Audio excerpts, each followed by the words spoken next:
যেটা আমিও আপনাদেরকে বলছিলাম, দেবী পক্ষ মায়ের আগমনের সময় এক মায়ের কোল থেকে তার মেয়ে বিসর্জন হয়ে গেল। আমি বিচার চাই, কিন্তু ওকে আমার কাছে পেতে চাই।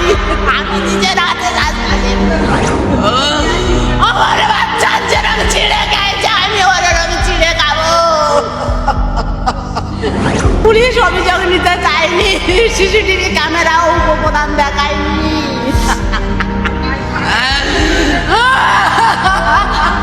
আমার কাছে এসে বাবা বাড়ি যাবো বলে বেরিয়েছে, বাড়ি আসেনি, নিখোঁজ হয়ে গেছে। মহিষমারি বাজারে পুলিশ ফাঁড়িয়ে গেছি, ওখানে গেলে বলছে এটা আমাদের আন্ডারে, তোমরা হচ্ছে কুলতলি থানায় যাও। ওরা কিছু করেনি। আমরা জয়নগর থানায় যাই, গিয়ে ওখানে অফিসারদেরকে জানাই। অফিসাররা কেস ইনভেস্টিগেশন করে লাস্টে আমার মেয়ের দেহটা আমরা খুঁজে পাই। উপপ্রধান কিছু করেনি। যেখানে এলাকার সমস্ত সিসিটিভি ক্যামেরা আমরা চেক করতে চেয়েছি, কেউ বলে আমাদের ফুটেজ নেই, আমাদের ফুটেজ সব ডিলিট হয়ে যায়। পুলিশ কোনো অভিযোগ নিতে চাই, পুলিশ কোনো অভিযোগ নেয়নি। আমরা চলে আসছিলাম, শুধু বললো তোমার মেয়ের ফটোটা আমাদের কাছে শুরু করো। আমরা যখন বের হয়ে চলে আসছিলাম, আমি সুবিচার চাই, কঠোর থেকে কঠোরতম শাস্তি চাই। যারা এই কাজের সঙ্গে জড়িত ছিল তাদের সকলের আমি ফাঁসি চাই, ফাঁসি চাই, আমি ফাঁসি চাই।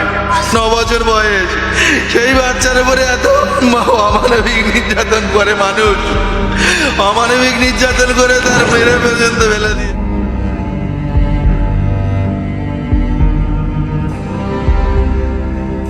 দেখুন, জয়নগর কুলতলি এইসব এলাকায় এই ধর্ষণ খুনের ঘটনা এই প্রথম নয়। 2023 সালেও একের পর এক ঘটনা ঘটেছে। তথ্য কি বলছে আপনাকে জানিয়ে রাখি। জানুয়ারি 2023 বিশেষভাবে সক্ষম মহিলাকে ধর্ষণের অভিযোগ। 2023-এর ফেব্রুয়ারি মেলা থেকে ফেরার পথে কিশোরীকে গণধর্ষণ। 2023-এর মার্চ প্রসূতিকে ঘরে ঢুকে ধর্ষণের অভিযোগ। 2023-এর মে মাঝরাতে নাবালিকাকে তুলে নিয়ে গিয়ে গণধর্ষণ। আচ্ছা, এই যে পরিসংখ্যানটা আপনাদেরকে দিলাম, যে তথ্য দিলাম, সেটা কি ভয় ধরিয়ে দেওয়ার মতো নয়? আচ্ছা, এই মৃতার পিসি, অর্থাৎ যে ছাত্রীর সঙ্গে এরকম একটা নক্কারজনক ঘটনা ঘটেছে, তার পিসি যে কথা বলছেন, যে অভিযোগ করছেন, সেটা তো শিউরে ওঠার মতো। শুনুন। পুলিশের প্রতি পুরো ভরসাই ছেড়ে দিচ্ছি। এই রাজ্যের বিচার পাওয়া খুব ডিফিকাল্ট ব্যাপার। এ রাজ্যে বিচার পাবো না কেন? এ রাজ্যে আমরা আতঙ্কেতে আছি। আতঙ্কে কেন আছি? আমার মেয়ের 2020 সালে রেপ হয়, 22 সাল অবধি কেস চলছিল, কোনোদিন আজ অবধি সেই বিচার তো পাইনি। দিনের পর দিন অপোজিট পার্টির এমন অত্যাচার, দিনের পর দিন আমাদের কাছে ফোন আসে। আমরা তো আতঙ্কে থাকি, আমরা ঠিক মতন বেরোতেই পারি না। আমার বাচ্চা সুসাইড করতে তাকে বাধ্য করালো হলো। আমার বাচ্চা মরে গেল, তারপরে আমরা কোনো বিচার পেলাম না।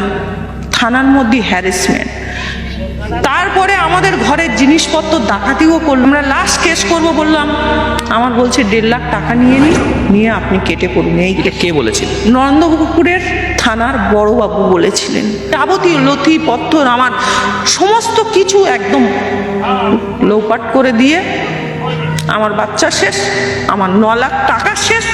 এ রাজ্যের উকিল কি দালাল তারও চিনি না, তার নাম ইতব্রত সাহা, বাবাই সাহা।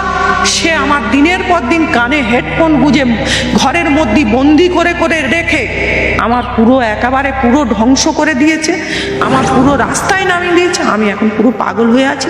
এ রাজ্যের পুলিশের প্রতি বা এ রাজ্যের রাজার প্রতি আমাদের কোনো ইয়ে নেই, ভরসা নেই। এখনো বিচার পাইনি, আমার পাশে কেউ নেই। আমার সেই একটা ঘটনা ঘটলো। আবার আমার ভাইটা কালকের লোকের কাছে কাগতি মিনতি, যদি পুলিশ একটু সহযোগিতা করতো, কালকে আমাদের এই ছোট্ট বাচ্চাটা পাওয়া যেত, জীবিত অবস্থায় পাওয়া যেত। এই ছোট্ট বাচ্চাটা পেলাম না, পুলিশের গাফিলতিতে এই ছোট বাচ্চাটাকে পেলাম না। এ কোন রাজ্য? এ তো দালাল রাজ্য। ওর থেকে আমরা সবাই মিলে মরে যাওয়াই মনে হয় বেটার। আমরা তো মানুষের রূপে বেড়াচ্ছি, মানুষ নেই আর। কালকে আমার ভাই এ থানায় থেকে বলছে এটা আমাদের আন্ডারে নয়, জয়নগর থানা থেকে বলছে এটা কুলতলি থানার আন্ডার করতে করতে আজকের আমার ভাইয়ের বাচ্চাটাকে পুরো থেঁতো বিথত করে দিল। পুরো ছিন্ন বিচ্ছিন্ন নরপিচাসগুলো পুরো কামড়ে কামড়ে খেয়েছে একদম। আরজি কর থেকে শুরু করে জয়নগর, বারবার করে প্রশ্ন উঠছে কাদের দিকে, বারবার কাদের ভূমিকা নিয়ে প্রশ্ন উঠছে? পুলিশের ভূমিকা নিয়ে।